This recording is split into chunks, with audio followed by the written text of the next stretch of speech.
Christian parenting. Are video games having a positive or negative impact on your child and your family? Join us for this important conversation today on Family Vision. Hi, my name is Millie Rienow. Welcome to Family Vision with my parents, Dr. Rob and Amy Rienow, strengthening families through practical, encouraging, and real conversations. Hi, this is Rob Rienow with Visionary Family Ministries. We are thankful that you are a part of the Family Vision podcast community, and you're going to love today's episode.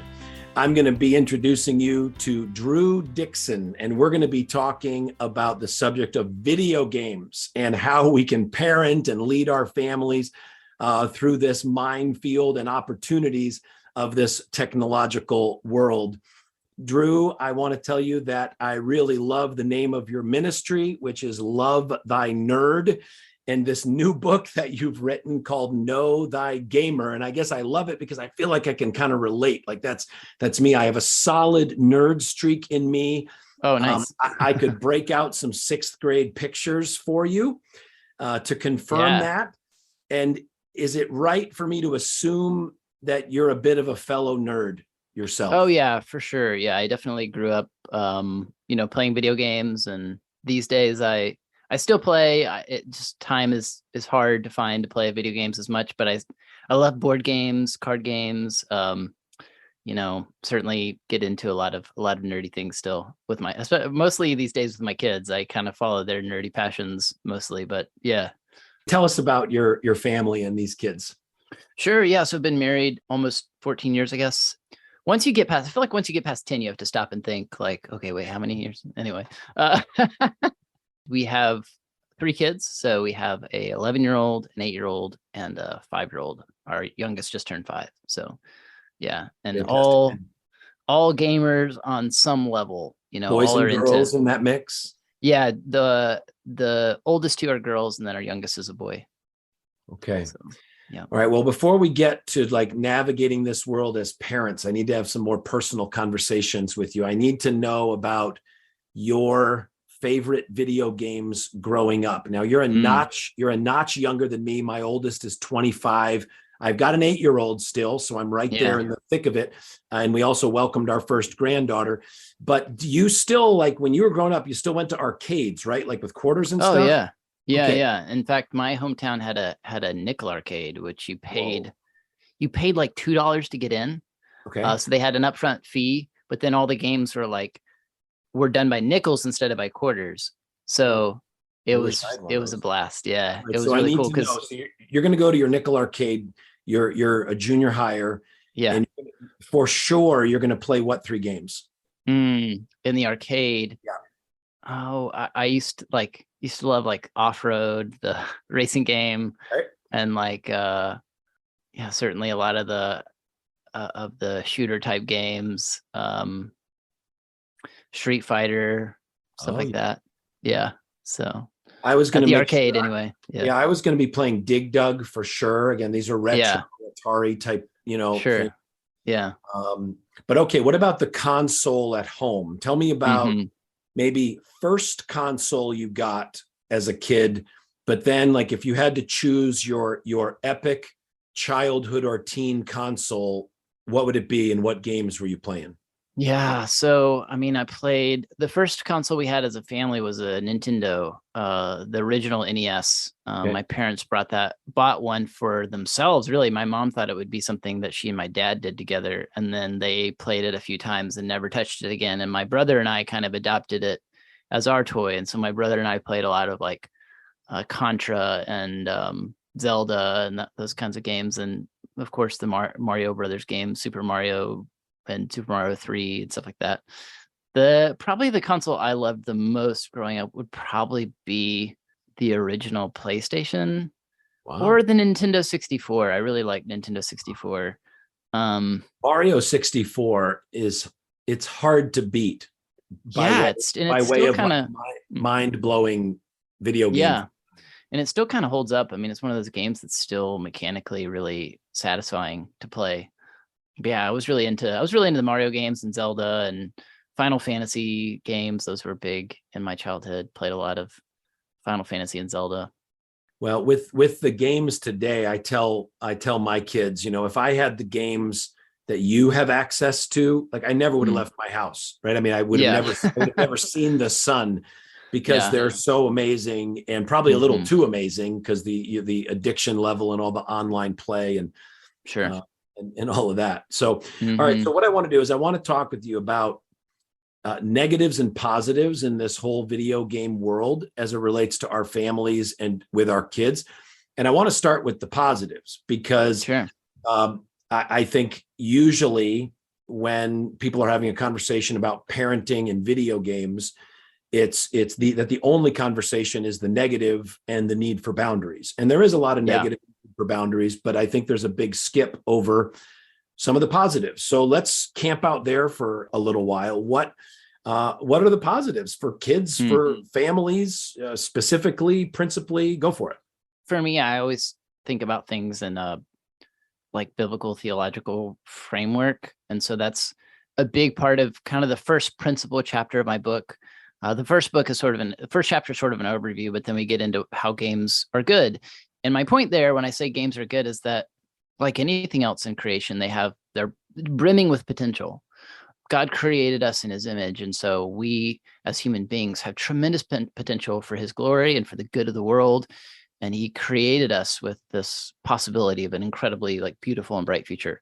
And so the people who make games are made in God's image. And so they're going to make things that just sort of like blow us away. I mean, you talked about Mario 64. That was sort of a groundbreaking game, because it was one of the first times a lot of people, it wasn't the first 3D game, but it was one of the first 3D games that a lot of people experienced, and just had this like amazing experience of exploring a 3-dimensional world and like seeing where you could go and what you could do, and can you jump through that thing, or can you jump on on that platform. And they're full of imagination and creativity, and they take us to new worlds. And we serve a beautifully creative God who has created this amazing world that's intended. I think he intended this world to blow us away, to awe us, to move us to worship. And so I think you can play video games in that way that sort of just wow you and awe you and bring you into a new world, and make you want to think of new ways to enjoy and worship God.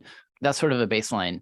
And of course we know that, games have potential, because we as human beings are broken. We're really good at taking good things that God's made and figuring out ways to use them to hurt and exploit others. But that's not the question you asked. We'll get to that, I'm sure. But so yeah, I mean, like some practical things we could mention is that games are educational. Every time we play them, we're learning something. Even if it's just learning about the world of that game, we're learning lessons. We're learning things sometimes about ourselves too, because when we play a game, we have to make decisions. So sometimes they teach us lessons about ourselves. We learn how to win and lose through games, not just video games, but all kinds of games. Perseverance. Usually when you play a video game, you're going to lose quite a bit. And so that sort of challenges us to go like, okay, how can I approach this problem from a different angle, which is a really valuable skill and tool to hone. You play a video game, which makes it different from other types of media that we consume. So you read a book, you watch a show, you play a game. And so one of the cool things about video games is that your input into the system matters. And so it brings a different level of investment. And some of that's good, because actually our brains are being engaged at a higher level when we play a video game than when we watch a show. And I know there's probably some parents listening to that and think, well, isn't that dangerous? I mean, yeah, I suppose it can be, but it can also be really good, because we learn creative problem solving. But just like any other media, sometimes there's beautiful lessons and truths to be unpacked in video games. There's dangerous ones too. Or deceptive ones too. Yeah, there's a lot of good in the space. There's a lot of potential. And so I want to say to parents that are like ready to sort of rid their homes completely of video games, to stop and think about, let's make sure we've investigated both sides of this. As you were talking, I flashed back to the choose your own adventure books that they had when I was younger. I don't know if they're still around. Yeah. You get to the end of the chapter and you sort of make a choice about, where to go. And a video game, in a sense, especially those that are storytelling games, are really stories, immersive, and you're choosing your own adventure as you're going through them. One of the things I remember, my brother-in-law passed away 5 years ago in a scuba diving accident. And thank you. And my son and his son down in Texas, my son's cousin, they're gamers. And kind of for that year after my nephew's father passed away, they were connecting online, playing. My goodness, I should remember the name of this game. My point is they were connecting with this game, and they had their headsets on, and a lot of times they were just talking about life, not even talking about the game. And it provided an opportunity for connection, maybe that two 7th grade, 8th grade boys, right, might not. They probably wouldn't have called each other on the phone and talked for half an hour or an hour, but they would, through the game. Can you comment on that and just talk about maybe some of the positive sibling or social connections that can get built? Yeah, I mean, I had a similar connection with my brother when he went off to college and I was still at home. And he decided to get this is the PlayStation 2 era. But yeah, we connected as a way for us to connect. And it was a time of life too when we had very different kind of interests and values, and not a lot in common, but we could play games together. And it was okay, I feel like I'm bonding with my brother. He doesn't hate me. That's another really wonderful aspect about video games, is that they bring people together. There's this stigma about video games is that they're socially isolating, but that doesn't really fit with the narrative today, which is that most people who play games are playing online, and they're playing with other people pretty regularly. A lot of their game time is spent with other people.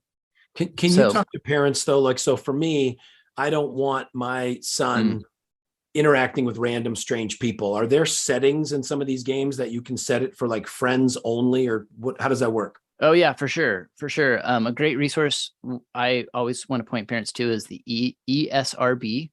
ESRB.org is the rating board so this is the board that rates games like mature, or E10, which means everyone 10 and above, this game is safe for, or they say it's safe for, right? You still want to do your own homework, but they also have guides to the different consoles and platforms for playing video games of how to set parental controls.